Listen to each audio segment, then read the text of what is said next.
बढ़िया सुल्तानपुर माता के दर्शन को आए हुए समस्त दर्शनार्थियों का हार्दिक अभिनंदन एवं स्वागत करती है। तमन्ना लाख करते हैं, तमन्ना टूट जाती है। वही दरबार जाते हैं जिन्हें माता बुलाती है। वो साचे दरबार की हमारे इस विशेष कार्यक्रम को प्रस्तुत कर रहे हैं विंध्यवासिनी माता पूजा समिति के समस्त कार्यकर्ता एवं पदाधिकारी गण। गुरुर्ब्रह्मा गुरुर्विष्णु गुरुर्देवो महेश्वरः गुरुः साक्षात् परब्रह्म तस्मै श्री गुरुवे अब आपके सामने प्रस्तुत है ध्वनि एवं प्रकाश के माध्यम से हमारा एक विशेष कार्यक्रम। द्वापर युग की बात है, आकाशवाणी सुनकर अपनी मृत्यु के भय से कंस ने अपनी बहन देवकी और वासुदेव को मथुरा बंदीगृह में डाल दिया और उसी बंदीगृह में भादव मास की अष्टमी को भगवान श्री कृष्ण का जन्म हुआ।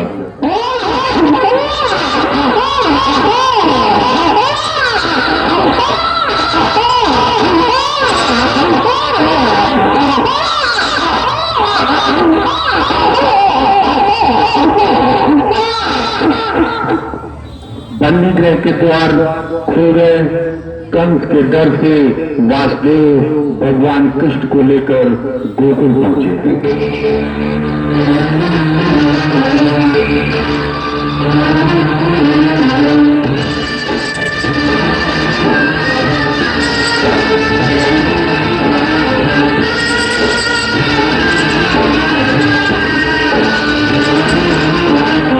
वहां पर भगवान श्री कृष्ण को माँ यशोदा के पास लिटा दिया और उसी रात उनके घर जन्मी कन्या को लेकर वासुदेव व्याकुल मन से मथुरा बंदीगृह में लौट आए।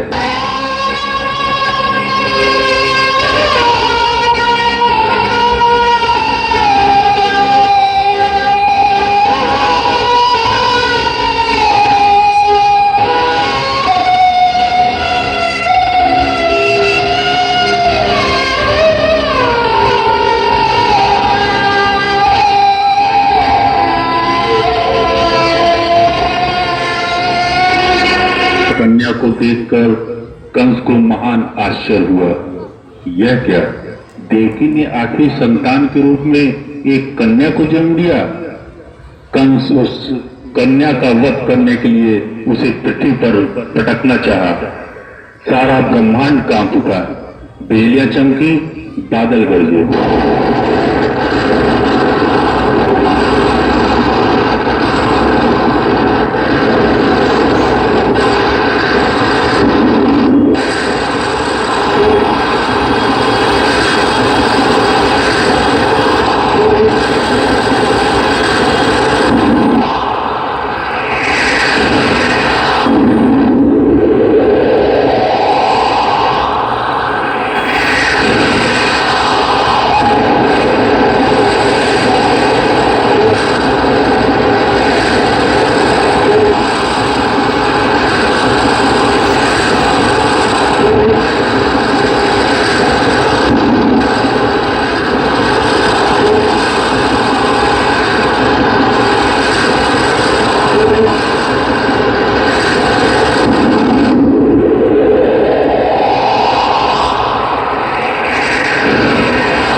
परंतु देखते ही देखते कन्या रूपी योग माया कंस के हाथ से छूटकर आकाश मार्ग से होती हुई विंध्याचल पर्वत पर पहुंची।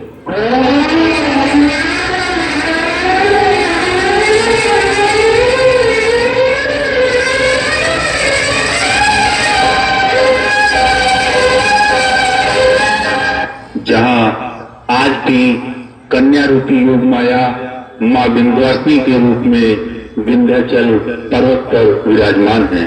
दुर्गा जी के अनेक रूपों में से एक रूप है माँ विंध्यवासिनी का। नवरात्र के इस पावन पर्व पर माँ विंध्यवासिनी की झांकी आपके सामने है।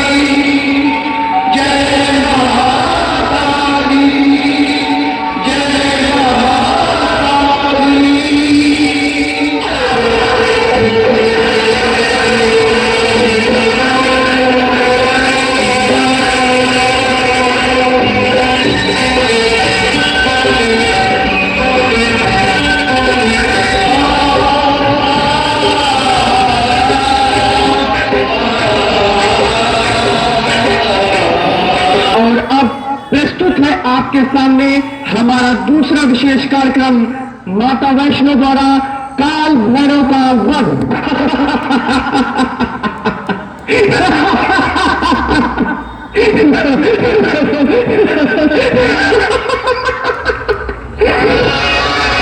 मुंह मांगी मुरादें देने वाली भगवती माता वैष्णो देवी जी जम्मू कश्मीर राज्य में त्रिकुट पर्वत की सुंदर गुफा के भीतर तीन भव्य पिंडियों के रूप में विराजमान है, जहां प्रतिवर्ष लाखों यात्री अम्बे मां के दर्शन करके अपनी अपनी मनोकामना पूर्ण करते हैं। उस जगत कारण जगदीश्वरी की अमर कथा भक्तजनों की जानकारी के लिए भेज करते हैं। मर्यादा पुरुषोत्तम भगवान राम जी के वरदान अनुसार रत्नाकर सुता त्रिकुटा सुंदर गुफा में तपस्या करके अमर हो गए। लेकिन जब जम्बा मां की निवास स्थली ये पवित्र गुफा भक्तजनों की नजरों से ओझल रही, परंतु एक समय ऐसा आया जब कल्याणकारी दुर्गा मां ने लीला रची तथा अपने परम भक्त श्रीधर के माध्यम से भक्तों को पावन गुफा के दर्शन कराए। वो महिमा रूपी गाथा इस प्रकार है। कहा जाता है कि आज से लगभग 700 वर्ष पहले बाबा श्रीधर को माताजी ने कन्या के रूप में साक्षात दर्शन दिए थे। बाबा जी ने कन्या की आज्ञानुसार इष्ट भंडारा दिया, जिसमें गुरु गोरखनाथ एवं शिष्य भैरवनाथ भी पधारे।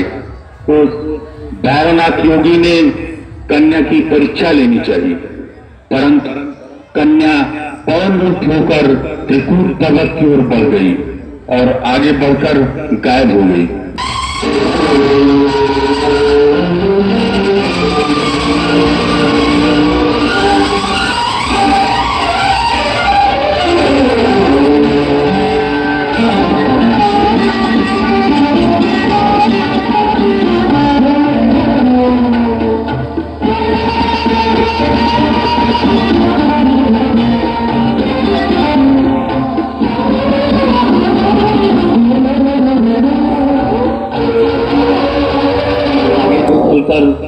कन्या एक गुफा में प्रवेश कर गई। भैरव भी कन्या का पीछा करते हुए गुफा तक आ गया और गुफा के बाहर बैठे हुए साधु से पूछा कि क्या आपने किसी कन्या को गुफा में प्रवेश करते हुए देखा है? साधु बोला, अरे मूर्ख, जिसे तू कन्या समझता है वह तो महाशक्ति है और राजकुमारी है। दिव्य कन्या इसी गुफा में 9 माह तक तपस्या में लीन रही। आज भी ये गुफा गर्भयोनि के नाम से जानी जाती है। भैरव बोला, यह कोई गुफा है या गर्भयोनि जिसमें यह कन्या 9 माह से छिपी बैठी है? मैं उसे ढूंढ कर ही बन लूंगा। और गुफा के अंदर प्रवेश करना चाहा। तब कन्या रूपी महामाया ने गुफा से दूसरा रास्ता बनाया और गुफा से बाहर निकल गई।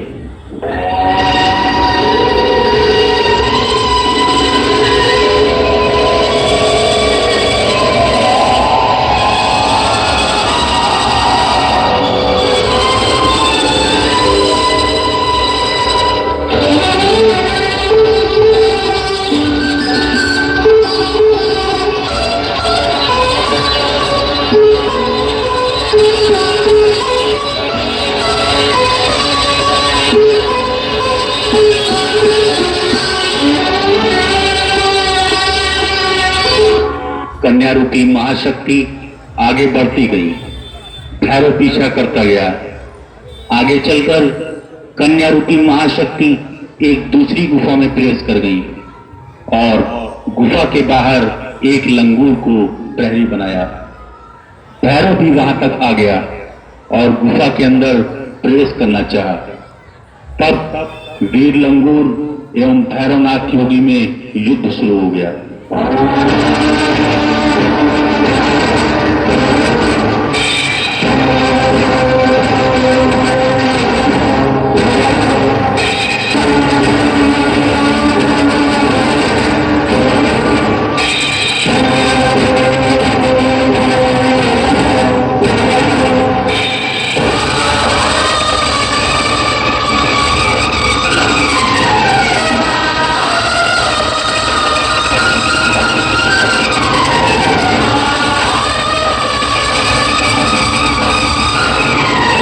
युद्ध में भैरवनाथ योगी ने वीर लंगूर को परास्त कर दिया। लंगूर के परास्त होते ही माताजी के सर्प ने भैरवनाथ का पीछा किया।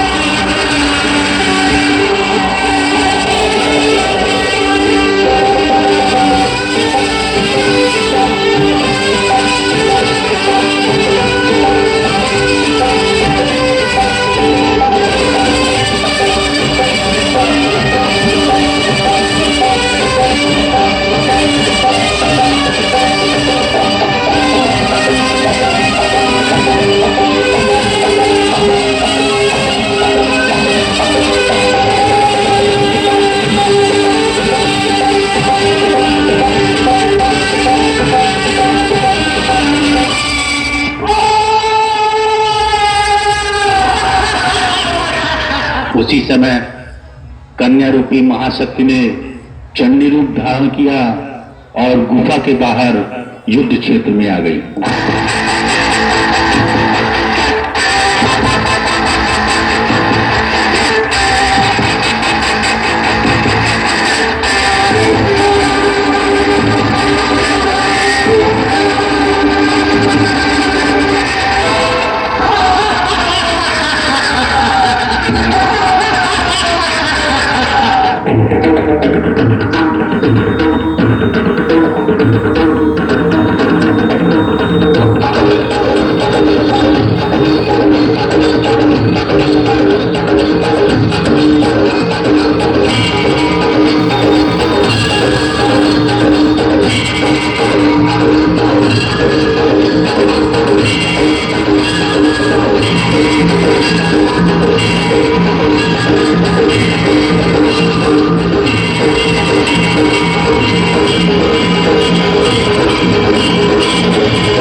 इस प्रकार भयंकर युद्ध के पश्चात माता वैष्णो ने काल भैरव का वध किया।